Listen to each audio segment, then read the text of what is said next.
আল্লাহুম্মা সাল্লি আলা আল্লাহুম্মা সাল্লি আলা মুহাম্মাদ ওয়া আলা মুহাম্মাদ কামা সাল্লাইতা আলা ইব্রাহিম ওয়া আলা ইব্রাহিম আল্লাহুম্মা বারিক আলা মুহাম্মাদ।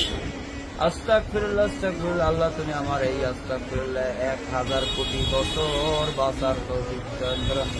হে মহান আল্লাহ পাক রব্বুল আলামিন, দুনিয়াতে যত বালা মুসিবত আপনি রহমতের হিসেবে দেবেন আল্লাহ। আজকের এই যে দোকানটায় বলছি, এই দোকানদার অত্যন্ত ভালো মানুষ ছিল, আপনার দিনের কাজ করতে গেছে আল্লাহ দুপুরের খানা খাইয়া এই মানুষের ওখানে একটা কোরআনের মাদ্রাসা করছে, এই মাদ্রাসার উপরে যাইয়া আল্লাহ তোমার অলৌকিক মৃত্যু গুলা ওই জান্নাতবাসীর জন্য হয়ে থাকে। আল্লাহ আমি সহ্য করতে পারি না।